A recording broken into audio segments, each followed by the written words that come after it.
우리는 기독교인인데 이 기독교가 무엇인지, 기독교인이 어떤 삶을 살아야 되는지 비교를 해보면 더 명확하게 알 수 있어요. 첫 번째 비교가 도덕이라고 얘기했습니다. 도덕은 착하게 살아라. 착하게 살라, 이 말은 내 의지가 포함되어 있어요. 의지, 착하게 살자. 의지가 포함되어 있기 때문에 내 능력에 기반하고 있어요. 근데 기독교는 착하게 살라고 하는 얘기를 하지 않습니다. 신앙은 착하게 살라는 얘기를 하지 않아요. 그러면 어떻게? 기쁘게 살아라고 얘기합니다. 기쁨은 안에서 솟아나는 것이지 내가 결심한다고 되는 게 아닙니다.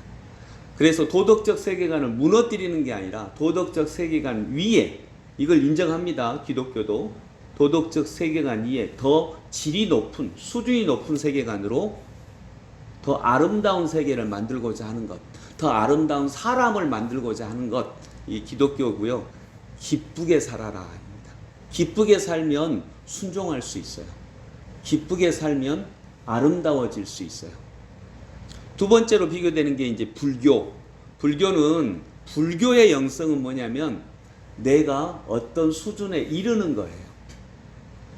내가 어떤 영적 수준에 이르러서 내가 수도를 하고 수행을 하고 면벽수도 하고, 막 불교분들 정말 진지하게 자신을 수련합니다. 진짜 불교인들은.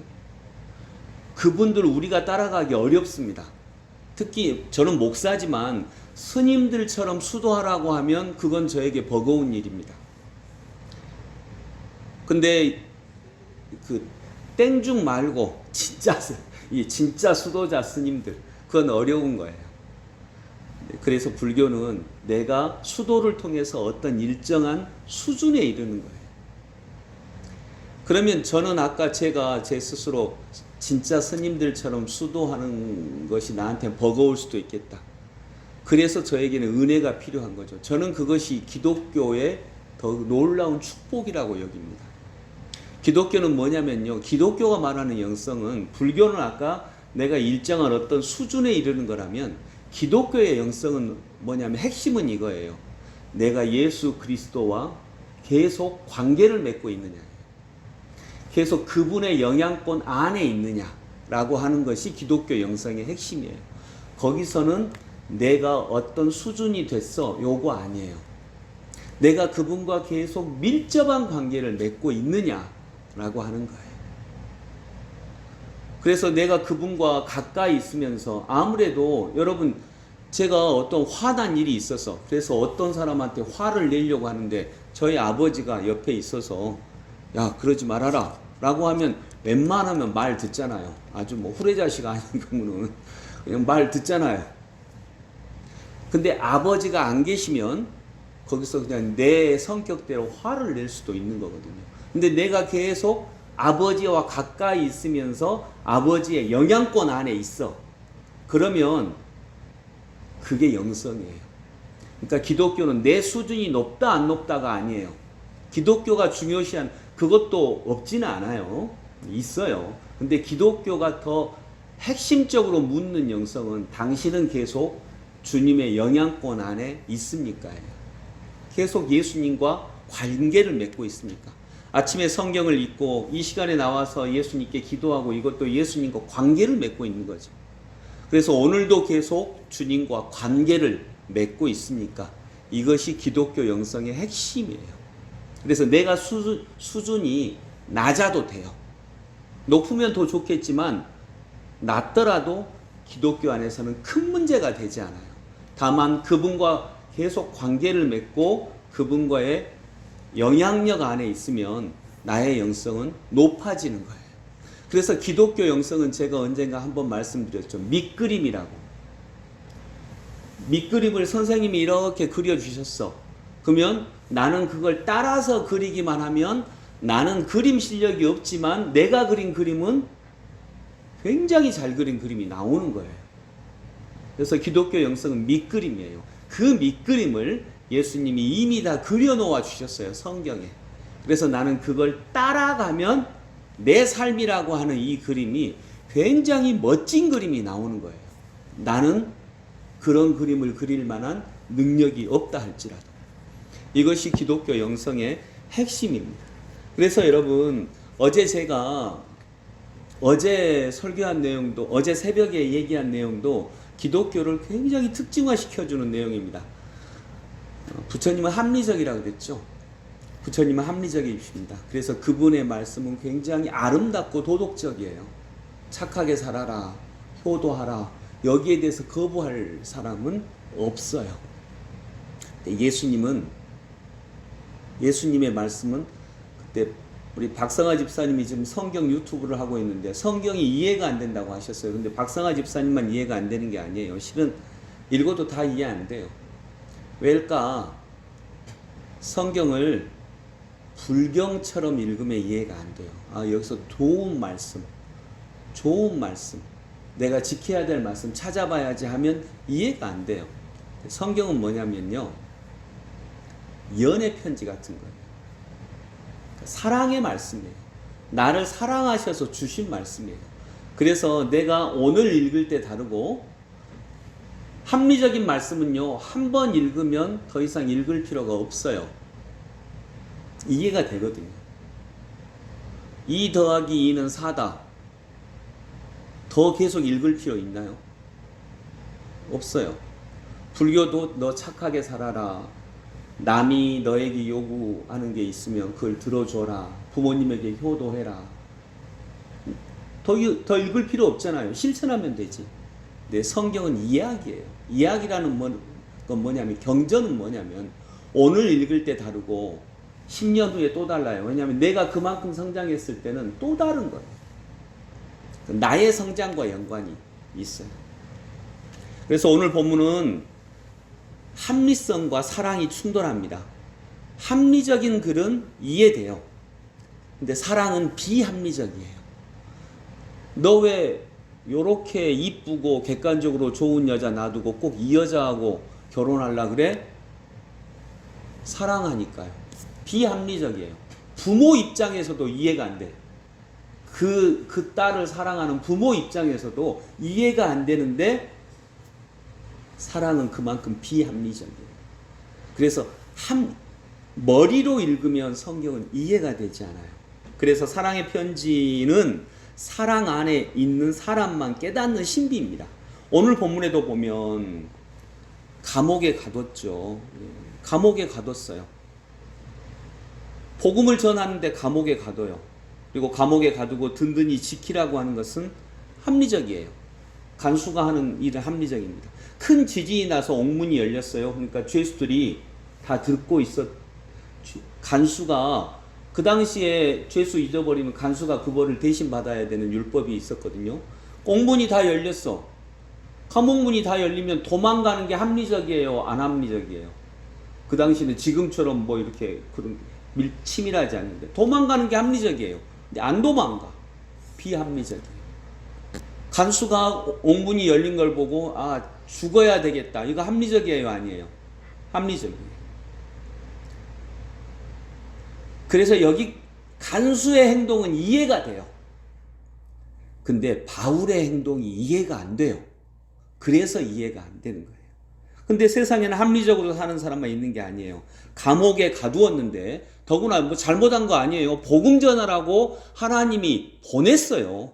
보내서 복음을 전했는데 감옥에 갇힌 거예요. 합리적이에요? 하나님도 비합리적이에요. 근데 이렇게 해서 감옥에 갇혔으면 열 받아야 돼요. 불평하고 원망하고 욕해야 돼요. 찬양해야 돼요. 욕해야죠. 그게 합리적이에요. 근데 바울은 찬양과 감사 기도를 드려요. 비합리적이에요. 이해가 안 되는 거예요. 그래서 이해가 안 돼요. 비합리적이에요. 즉 사랑이에요. 큰 지진이 나고 옥문이 열렸어요. 그럼 당연히 나가야지. 나 잘못한 거 없거든요. 그리고 하나님이 열어주셨잖아. 하나님도 비합리적이야. 옥문을 열리게 지진을 보내셨잖아요. 그러면 바울 보고 나가라 그래야지. 또 바울은 안 나가네. 이게 여러 가지로 말이 안 되는 거예요. 비합리적이에요. 즉 사랑이에요. 사랑의 복음은 그래서 합리성을 넘어섭니다. 예수의 십자가는 합리성으로는 설명할 수 없습니다. 그래서 이 합리성, 사랑 때문에 삶이 존재합니다. 부처님은 70이 넘게 사셨습니다. 그래서 사람들은 생각을 했습니다. 아, 이분은 복받은 분이야. 복받은 분이야.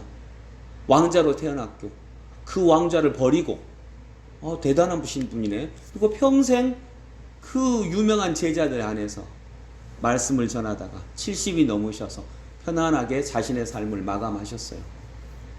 누가 봐도 나도 저분처럼 살고 싶다. 근데 예수님은 33살에 십자가에 못 박혀 처참하게 죽임을 당하셨어요. 전 두 분이 다 훌륭하신 분입니다. 그러나 무엇이 인간에게 더 근본적인 진리인지를 말하고 있는 것입니다. 왜 그랬을까? 그건 사랑이에요. 사랑. 이제 합리적이었던 간수도 비합리적으로 행합니다. 내가 간수고 저 사람은 죄수인데 죄수한테 무릎을 꿇고 구원의 길을 묻습니다. 옥문이 열렸어도 나가지 않은 죄수를 자기 스스로 옥문을 열고 자기 집으로 스스로 모십니다. 그 복음을 믿었다고 감옥에 갇힌 죄수의 복음을 자기가 믿고 세례를 받습니다. 그와 온 집안이 하나님을 믿음으로 크게 기뻐하니라. 여러분, 크게 기뻐하는 것은 오늘 34절의 말씀이죠. 크게 기뻐하니라. 크게 기뻐하는 것은 돈으로 되지 않습니다. 권세와 힘으로 되지 않습니다. 부자가 되었다고 크게 길게 기뻐하던가요? 최고 권력자인 대통령이 크게 길게 기뻐하던가요? 복음은 이것을 가능하게 합니다. 더 명확하게 사랑은 이것을 가능하게 합니다. 아멘. 여러분, 그러면 오늘 본문을 보더라도 그런 사랑의 눈으로 읽으면 다 이해가 되는 거예요. 바울과 실라가 왜 도망치지 않았지? 사랑 때문이구나. 간수를 향한 예수 그리스도의 사랑을 느꼈기 때문이구나. 바울 대단하구나. 바울과 실라 엄청나신 분이네. 진짜 훌륭하신 분이네. 그거 아니고 바울과 실라는 계속해서 찬양과 기도로 하나님과 관계를 맺고 있었구나. 그분들이 대단한 게 아니라 그분들이 대단한지 어쩐지 우리는 몰라요. 근데 그분들이 대단한 것도 있겠지만 그거보다는 이분들은 예수님과 계속해서 관계를 맺고 있었구나. 이게 더 훨씬 더 중요한 거다는 거죠. 이게 기독교의 핵심이라는 것입니다. 그래서 이런 합리성을 벗어난 그리스도와의 사랑, 그리고 그리스도의 사랑 안에서 그분의 삶의 아픔을 보고 있었던 바울의 사랑, 바울과 실라가 그런 사람들을 보는 사랑, 또 같이 있던 죄수들을 보는 사랑, 이런 사랑의 눈으로 보면 성경이 다 이해가 되는 거예요. 아까 우리는 그냥 읽었지만 여러분 이 말씀 하나만 봐도요, 25절 보면 한밤중이잖아요. 한밤중에 바울과 실라가 기도하고 하나님을 찬송하며, 이제 이게 그러니까 이해가 되는 거라기보다는 이제 이게 이해가 되시잖아요. 느껴지시잖아요. 그리고 정말 아름다운 말씀, 한밤중에 바울과 실라가 기도하고 찬송하며 죄수들이 듣더라. 정말 아름다운 말씀이에요. 이게 합리성으로 읽으면 소리치니까 들었고 이렇게 하면 성경을 못 읽어요. 죄수들이 듣더라. 어릴 때는 들었는갑지. 근데 지금은 진짜 죄수들이 들었겠구나. 이게 무슨 말인지 느껴지잖아요. 정말 죄수들이 들었겠구나. 그리고 죄수들이 듣고 있는 것을 바울과 실라는 느꼈겠구나. 이런 게 이제 오는 거예요. 그래서 이게 성경이 읽어지는 거죠. 근데 성경이 읽어지려면 우리가 불교 신자가 되면 안 읽어집니다. 성경은 기독교 신자가 돼야 읽어집니다. 그리고 불경도 너무 아름답고 훌륭한 책이에요. 저는 불교를 절대 폄하하지 않습니다. 불교는 대단한 종교라고 하는 걸 인정을 합니다. 그러나 기독교가 약하고 연약한 인간에게 훨씬 더 맞습니다. 그리고 우리의 연약함과 부끄러움과 죄악을 배려하십니다. 그리고 무엇보다 우리를 사랑하고 우리와 관계를 맺어 주십니다. 네가 수준이 요만큼 되면 다 알게 될 거야, 이게 아니라 주님은 오늘도 우리와 관계를 맺고 우리와 사랑하기를 원하시고 우리를 사랑하시고 그 주님과의 사랑을 느끼면 성경 말씀이 어느 순간 다 내게 다가옵니다. 이해가 됩니다. 그러면 이제 사랑을 못 느낀 거냐? 이전에는 그건 아니고요. 계속 우리는 끊임없이 도덕적 관점으로 다가가려고 했기 때문에 주님과 사랑을 하시지만 이 도덕적 관점이 이렇게 가로막혀 있는 것이 조금 더 있습니다. 그런 점이 있다는 것입니다. 기도하겠습니다. 주님 은혜를 감사드립니다. 성경은 아름다운 책입니다. 성경은 사랑의 책입니다. 그러하기에 사랑하는 사람만, 사랑 안에 있는 사람만 성경이 어느 날 보입니다. 주님, 새벽에 나와 주님의 사랑을 간구하고 또 주님과 이렇게 밀접한 관계를 맺고자 하는 우리 사랑하는 성도님들, 이 새벽을 사랑 때문에 드렸사오니 주님, 어느 순간부터 주님이 느껴지게 하시고 성경 말씀이 귀에 들리게 하여 주옵소서. 주님, 무엇보다 예수님과 사랑의 관계 속으로 들어가고 내가 훌륭하지 않아도 됩니다. 내가 착하지 않아도 됩니다. 오로지 주님의 영향력 안에 있는 그런 아름다운 주의 백성들 되게 하여 주옵소서. 예수님 이름으로 기도드립니다. 아멘.